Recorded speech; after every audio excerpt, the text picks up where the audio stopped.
മരണപ്പെട്ട് പോയവരുടെ വസ്ത്രം മറ്റുള്ളവർ ഉപയോഗിക്കുന്നതിൻ്റെ ഇസ്ലാമിക വിധി എന്താണ്? ഒരാൾ മരണപ്പെടുന്നതോടുകൂടി അയാളുടെ ധനം അനന്തരാവകാശികളുടേതായി തീർന്നു. ഒരാളുടെ വസ്ത്രം മരിച്ചു കഴിഞ്ഞാൽ പിന്നീട് അനന്തരാവകാശികൾക്കുള്ളതാണ്. അത് അനന്തരാവകാശികൾക്ക് വേണ്ടതുപോലെ കൈകാര്യം ചെയ്യാവുന്നതാണ്. മരിച്ച ഒരാളുടെ വസ്ത്രം ഉപയോഗിക്കാൻ പാടില്ല എന്ന് പറയുന്നത് ശരിയല്ല. ഇത് ധനമാണ്, മാലാണ്. ഒരാളുടെ വസ്ത്രം, അയാൾ ഉപയോഗിച്ച ഫാൻറ്റുകളാകട്ടെ വസ്ത്രങ്ങളാകട്ടെ ഇതൊക്കെ അയാളുടെ ധനമാണ്.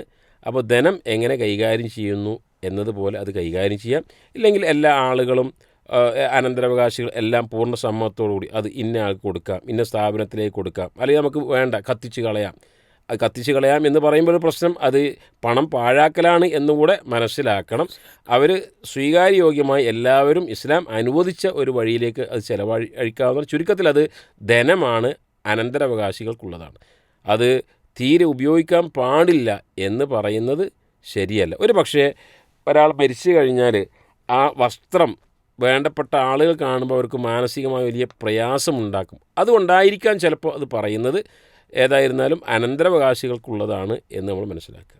പൊതുവെ മരിച്ചു കഴിയുമ്പോൾ ആ വ്യക്തിയോടുള്ള ഒരു സ്നേഹവും അദ്ദേഹത്തിൻ്റെ ഓർമ്മയും ഒക്കെ നിലനിർത്താനും അതങ്ങനെ സൂക്ഷിച്ചു വെക്കുകയും ആ വസ്ത്രം എടുത്തു വെക്കുകയും അത് ഉപയോഗിച്ച് കഴിഞ്ഞാൽ നാശമായി പോകുമല്ലോ, അവരുടെ ഓർമ്മ മരിച്ചു പോകുമല്ലോ, നശിച്ചു പോകുമല്ലോ എന്നൊക്കെ കരുതിയായിരിക്കാം ഒരു പക്ഷേ ഒരു അതും ഒരു അസാധാരണമായ ഒരു തലത്തിലേക്ക് നീങ്ങാൻ പാടില്ല. ഒരു അസാധാരണമായ തലത്തിലേക്ക് ആദരവിൻ്റെ അങ്ങേറ്റം, ആദരവ് വിട്ടുകടന്നുള്ള ഒരവസ്ഥയിലേക്ക് അത് എത്താൻ പാടില്ല. സൂക്ഷിച്ചു വെക്കാം. അല്ലേ? അപ്പോൾ അത് അൽഹംദുലില്ലാഹ് അടുത്ത് ഉപയോഗിക്കാം എന്ന നിലയ്ക്ക് തന്നെയാണ് മനസ്സിലാക്കാൻ കഴിയുന്നത്.